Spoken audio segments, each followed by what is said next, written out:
Pedro sempre sonhava em ter uma casa própria com um grande quintal e uma piscina para relaxar nos fins de semana com sua família.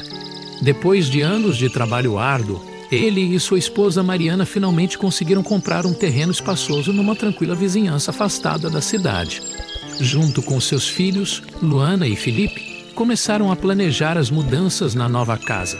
O projeto mais ambicioso era a piscina no fundo do quintal, algo que Pedro sempre quis. As escavações começaram em uma manhã ensolarada, com máquinas pesadas cavando o solo.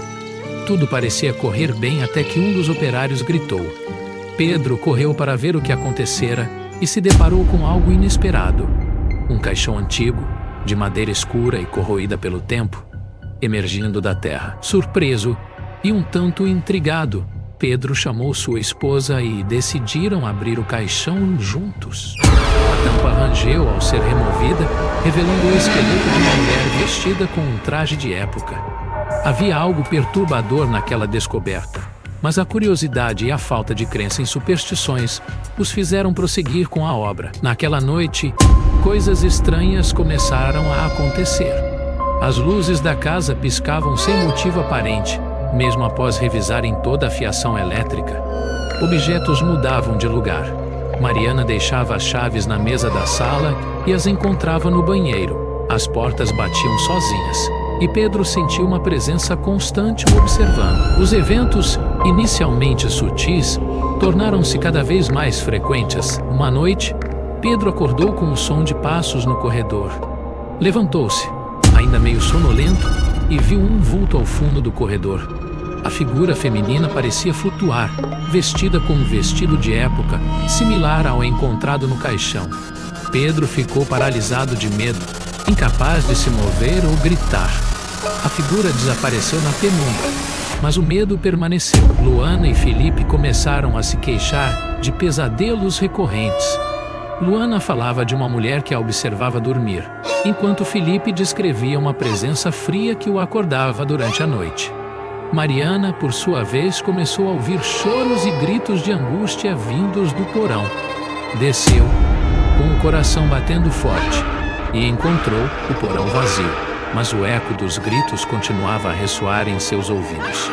Os gritos pareciam de uma mulher em profundo sofrimento, implorando por ajuda. Decidido a entender o que estava acontecendo, Pedro pesquisou sobre a história do terreno.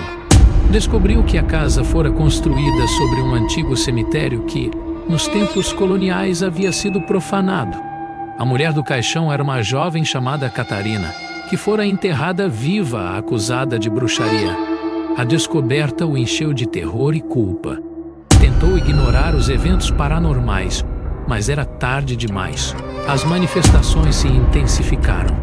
Pedro via sombras dançarem nas paredes, ouvia risadas macabras à meia-noite, e o cheiro de carne podre impregnava a casa.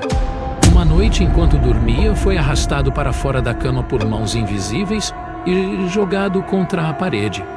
Machucado e em pânico, tentou fugir, mas a porta principal não se abria. O ponto culminante do horror ocorreu numa madrugada fria. Pedro acordou com um peso sobre seu peito e viu Catarina, ou o que restara dela, em cima dele. Seu rosto estava desfigurado, com olhos negros e sem vida, e a boca emitia um som gutural e profundo. "Devolva o que é meu", sussurrou a entidade.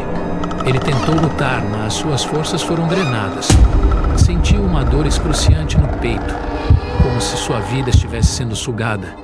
Pedro foi encontrado morto na manhã seguinte, com uma expressão de puro terror gravada em seu rosto.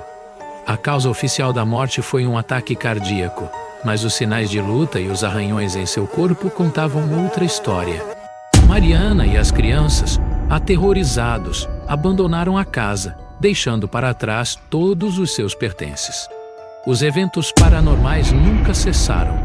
Aqueles que se atreveram a se aproximar relataram ouvir choros e gritos, ver sombras nas janelas e sentir uma presença opressora. O terreno foi deixado intacto, um aviso silencioso de que algumas coisas devem permanecer enterradas e esquecidas para o bem daqueles que ainda vivem.